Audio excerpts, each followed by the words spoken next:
한국 친구 결혼식에 10번 갔는데요. 외국인이랑 결혼하는 친구가 5명이었어요. 안녕하세요. 미국에서 온 한국 처자입니다. 솔직히 저 처음엔 몰랐어요. 국제 결혼이 이렇게 많아진 줄요.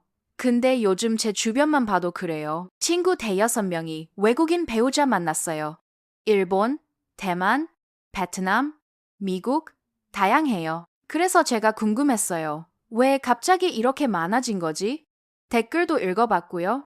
실제로 국제 결혼하신 분들 이야기도 들어봤어요. 거기서 패턴을 발견했어요. 다들 비슷한 말을 하시더라고요. 예식장 하루 때문에 돈 쓰기 싫었어요. 이거 들었을 때 저는 약간 놀랐어요. 결혼식이 문제였구나. 근데 생각해보면 맞는 말이에요. 한국 결혼식이요. 평균 2천만 원에서 3천만 원 든대요. 미국도 비싸긴 한데 한국은 really 다른 레벨이에요. 제가 미국에서 결혼식 5번 정도 가봤는데요. 미국은 야외에서 하거나 작은 교회에서 해요.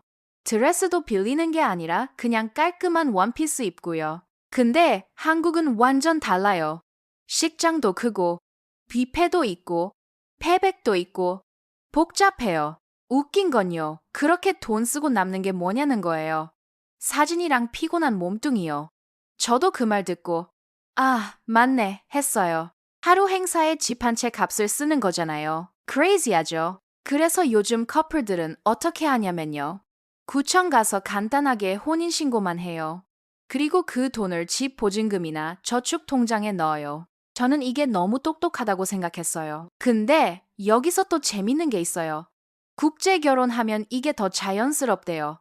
왜냐면 외국인 배우자 쪽은 친척이 많이 못 오잖아요. 비행기 타고 와야 하니까요. 그럼 자동으로 작은 결혼식이 되는 거예요. 예를 들어서요. 한국 남자랑 일본 여자가 결혼하면요. 일본 쪽 가족은 부모님이랑 가까운 친척 몇 명만 와요. 많아봤자 5명, 6명이요. 그럼 한국 쪽도 우리도 작게 하자 이렇게 되는 거예요. 플러스 문화가 다르니까 우리 집안 방식대로 해야 돼. 이런 압박도 덜해요. 오히려 우리 둘이 편한 대로 하자.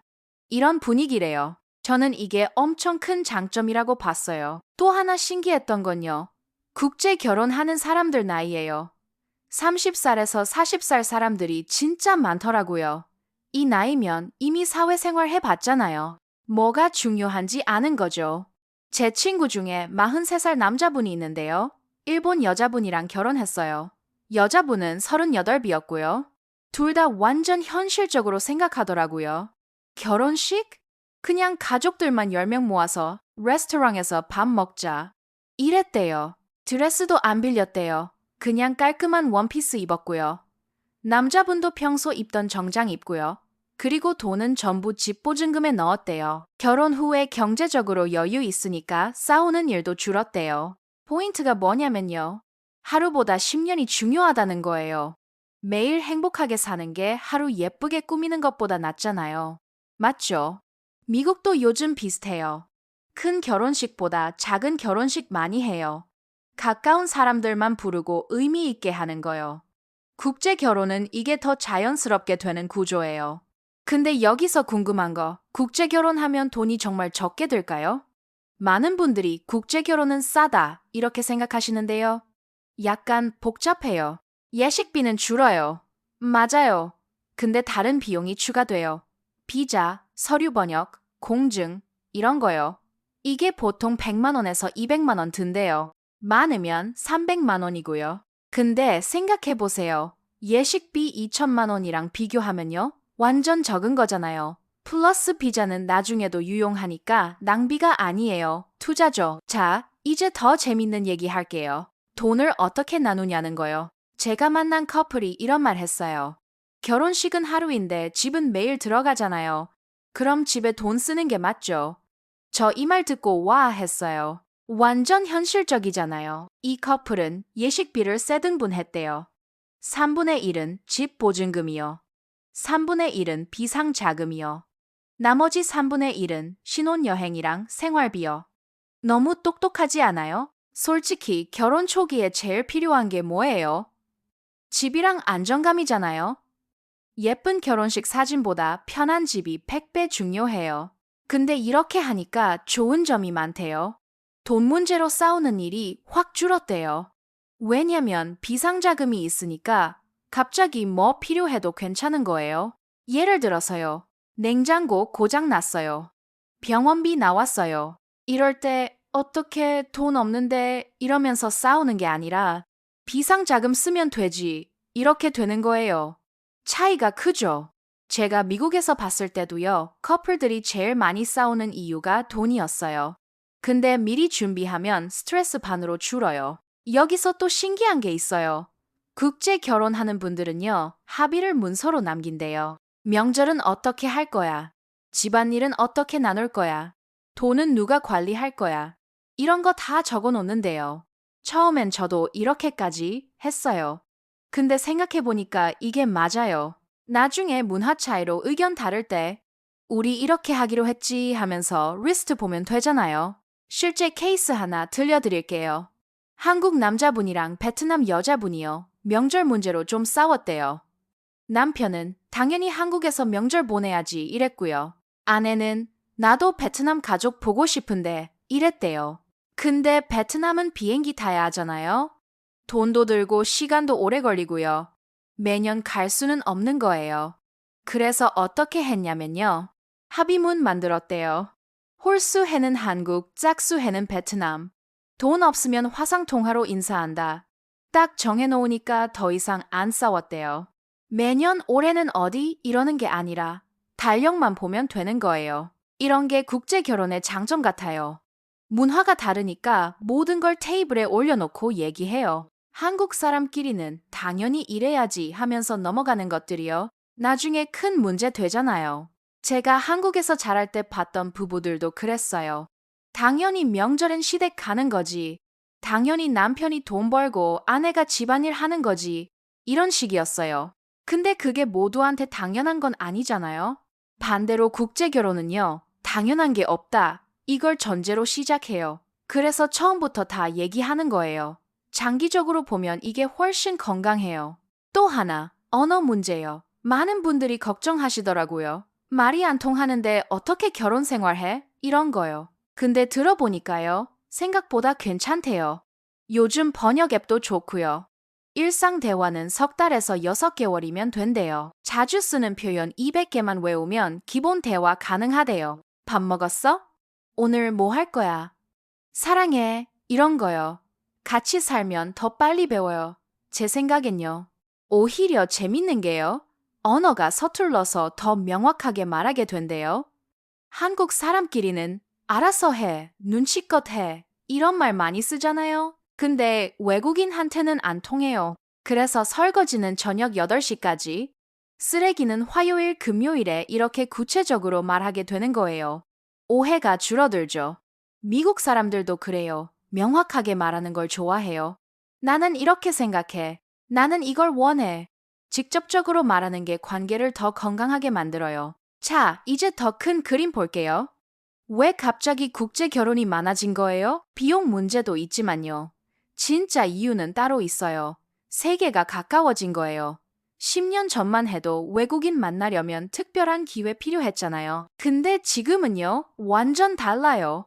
유학 가는 사람 많고요. 해외 취업하는 사람 많고요. 온라인으로 만나는 경우도 엄청 많아요. 제가 미국에서 살 때도 느꼈어요.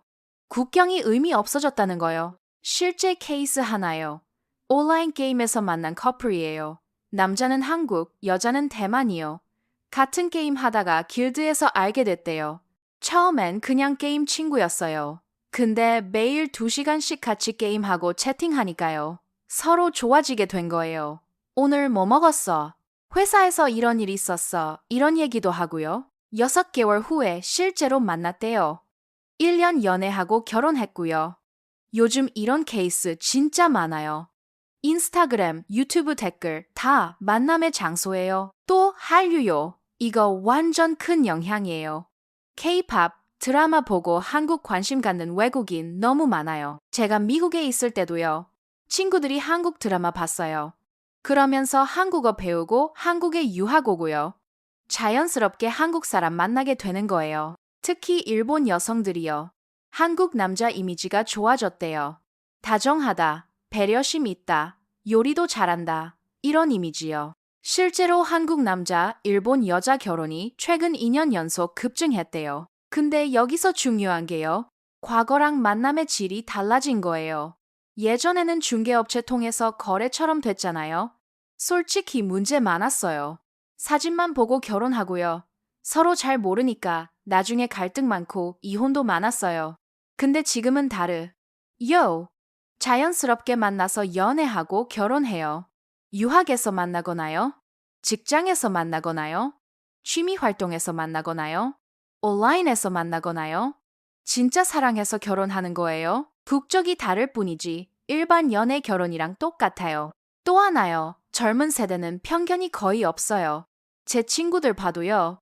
외국인이랑 결혼해? 신기하네. 이 정도예요. 부정적으로 보는 사람 거의 없어요. 오히려 멋있다, 부럽다 이런 반응이에요. 20대, 30대는 다문화의 거부감 자체가 없어요. 국제 결혼도 자연스러운 선택지예요. 제가 미국에서 한국 왔을 때요. 요즘 젊은 사람들 진짜 오픈 마인드더라고요. 10년 전엔 외국인이랑 결혼한대 하면 주변에서 걱정했는데요. 지금은 완전 분위기 바뀌었어요. 플러스 온라인 플랫폼이요. 데이팅 앱, 언어 교환 앱, 취미 모임 앱 엄청 많아요. 외국인 만나는 게 전혀 어렵지 않아요. 실제로요. 언어 교환 앱에서 만난 커플 있어요. 남자는 영어 배우고 싶었고요. 여자는 한국어 배우고 싶었어요. 매칭됐어요. 석 달 동안 매주 2번씩 화상으로 언어 교환했대요. 오늘은 영어로 30분, 한국어로 30분. 이런 식이었어요. 근데 점점 언어보다 서로가 더 재밌어진 거예요. 여자분이 한국 여행 왔을 때 만났어요. 그 후로 계속 연락하고요. 결국 결혼까지 갔대요. 자연스럽게 알아가면서 사랑하게 된 거예요. 이렇게 만남의 통로가 다양해지니까요. 국제 결혼이 특별한 게 아니에요. 일상이에요. 외국인 만나볼까? 이게 아니라 이 사람 좋은데 마침 외국인이네. 이런 거예요. 국적은 여러 조건 중 하나예요. 키, 성격, 이런 거랑 똑같은 레벨이에요. 아, 한국 사람 아니구나. 정도지 결혼 못할 이유는 아니에요. 또 하나 중요한 거요. 여성들의 결혼관이 바뀌었어요. 요즘 한국 여성들은 결혼에 진짜 신중해요. 왜냐면요. 결혼하면 경력 끊길 수도 있고요. 출산 육아 부담 크고요. 시댁 문화 부담스럽고요. 그래서 아예 결혼 안 하거나 늦게 해요. 실제로요. 한국 결혼 건수가 10년 전에 비해 30% 이상 줄었대요. 이거 엄청 큰 변화예요. 제가 한국 떠나기 전엔요. 20대 후반이면 결혼 압박 심했어요. 언제 결혼해? 좋은 사람 없어?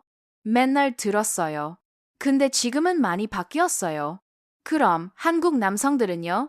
만날 사람이 줄어든 거예요. 특히 40살 넘은 남성들이요. 결혼 못한 분들 꽤 많아요.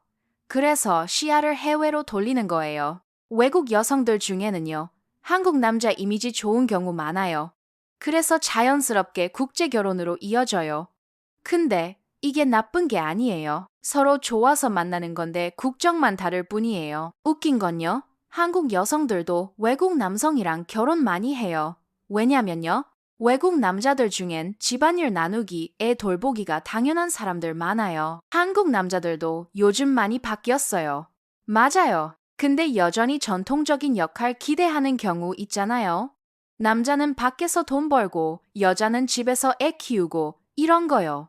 반면에 미국이나 유럽 남자들은요. 설거지도 당연히 같이 해요. 기저귀도 당연히 같이 갈고요. 이게 기본이에요. 제가 미국에서 봤을 때도요. 커플들이 정말 모든 걸 반반 나눠요. 빨래, 요리, 청소 다 번갈아요. 실제 케이스요. 제 아는 여성분이 미국 남성이랑 결혼했어요. 제일 좋은 게 뭐냐고 물어봤더니요. 시댁 눈치 안 봐도 되는 거래요. 미국은요. 시댁이랑 따로 사는 게 당연해요. 명절도 각자 알아서 지내요. 간섭 전혀 없대요. 제가 미국에서 살 때도 느꼈어요. 결혼하면 완전 독립이에요. 부모님이랑 따로 살고요. 허락받을 필요 없고요. 두 사람이 알아서 사는 거예요. 물론 한국 문화가 나쁜 건 아니에요. 그냥 스타일이 달라요. 어떤 사람들은 가족 유대 강한 한국 문화 좋아해요. 어떤 사람들은 독립적인 서양 문화 편애해요. 각자 맞는 걸 선택하는 거예요. 또 하나요. 대등한 관계요. 한국은 아직 나이나 성별로 서열 정하는 문화 있잖아요. 외국은 그런 거 별로 없어요. 부부가 정말 평등한 파트너예요. 한국 여성 중에 이런 걸 중요하게 생각하는 분들이요. 외국 남성 선택하는 경우 많아요. 한국 남성 중에도 대등한 관계 원하는 분들이요. 외국 여성이랑 잘 맞아요. 저도 이게 좋은 것 같아요. 결혼은 한 사람이 위에 있는 게 아니에요. 옆에 나란히 서는 거잖아요. 결국 핵심이 뭐냐면요. 요즘 사람들은 한국 사람이어야 해 이런 생각 없어요. 대신 나랑 가치관 맞는 사람이면 돼. 이거예요. 국적보다 성격, 가치관, 생활 방식이 중요한 거예요. 외국인이라도 나랑 맞으면 결혼하는 거고요. 한국 사람이라도 안 맞으면 안 하는 거예요. 솔직히 한국 결혼 문화 부담스러운 면 있잖아요. 결혼식 준비, 예단, 패백, 신혼집 너무 복잡하고 비싸요. 근데 국제 결혼은 이런 걸 대폭 줄일 수 있어요. 부담 줄고 만족 높아지는 거예요. 패백 안 해도 되고요. 예단 안 줘도 되고요. 그냥 두 사람 원하는 대로 하면 돼요. 자, 지금까지 얘기 정리해 볼게요. 국제 결혼이 왜 늘었냐요? 첫째, 비용이에요. 하루 예식에 몇 천만 원 쓰는 것보다요. 10년, 20년 함께 살 집에 쓰는 게 낫잖아요. 둘째, 합의 문화요. 문화 다르니까 오히려 모든 걸 명확하게 정하고 시작해요. 셋째, 세계화요. 유학, 취업, 온라인으로 외국인 만나는 게 너무 쉬워졌어요. 한류 덕분에 한국 이미지도 좋아졌고요. 넷째, 가치관 변화요. 국적보다 나랑 맞는 사람 찾는 게 중요해진 거예요. 이 모든 게 합쳐져서요. 국제 결혼이 자연스러운 선택이 된 거예요. 결국 뭐냐면요. 단순히 외국인이랑 결혼하는 사람 늘었다. 이게 아니에요. 결혼에 대한 생각 자체가 바뀌었다. 이거예요. 보여주기보다 실속이요. 관습보다 합의요. 형식보다 내용이요. 이쪽으로 옮겨간 거예요. 저도 미국에서 살면서 느꼈어요. 요즘 세대 진짜 실용적이고 현실적이에요. 뭐가 중요한지 정확히 알아요. 물론 국제결혼 쉬운 건 아니에요. 언어 문제, 문화 차이, 서류 준비 다 있어요. 근데요, 이런 어려움 충분히 극복 가능해요. 요즘은 정보 많고요. 지원제도 잘 돼 있고요. 무엇보다 두 사람이 진심으로 사랑하면 다 해결돼요. 실제로 국제결혼 커플들 이혼율도 과거보다 많이 줄었대요. 왜냐면 요즘은 거래식 결혼 아니에요. 진짜 연애해서 결혼하니까요. 서로 알고 사랑해서 결혼하니까 오래 가는 거예요. 앞으로 국제 결혼 더 늘어날 거예요. 이게 특별한 선택 아니에요. 자연스러운 선택이에요. 우리 주변에 다문화 가정 점점 많아질 거고요. 그게 전혀 이상하지 않은 사회가 될 거예요. 중요한 건요. 서로 다름을 인정하고 존중하고 함께 사는 방법 찾는 거잖아요. 국제 결혼은 그런 미래를 먼저 보여주는 창문 같아요. 제가 미국에서 살 때도 느꼈어요. 다양한 사람들 함께 사는 게 오히려 사회를 더 풍요롭게 만들어요. 마지막으로요. 결혼은 국적이 중요한 게 아니에요. 한국 사람이든 외국 사람이든요. 중요한 건 서로 얼마나 존중하고 사랑하냐예요. 그리고요. 하루짜리 예식보다 평생 함께할 일상이 훨씬 중요하잖아요. 요즘 국제 결혼 늘어나는 건요. 사람들이 이 사실을 깨닫기 시작했다는 증거 같아요. 저도 언젠가 결혼하게 되면요. 이런 방식으로 하고 싶어요. 간단하게, 의미 있게, 그리고 우리 둘이 행복한 방식으로요. 여러분은 어떻게 생각하세요? 댓글로 얘기 나눠요. 오늘 영상 여기까지예요. 다음 편에서는요. 국제 결혼 준비할 때 꼭 알아야 할 체크리스트랑요. 문화 차이 슬기롭게 극복하는 팁 자세히 알려드릴게요. 궁금하신 분들은 구독, 좋아요 눌러주시고요. 다음 영상에서 만나요.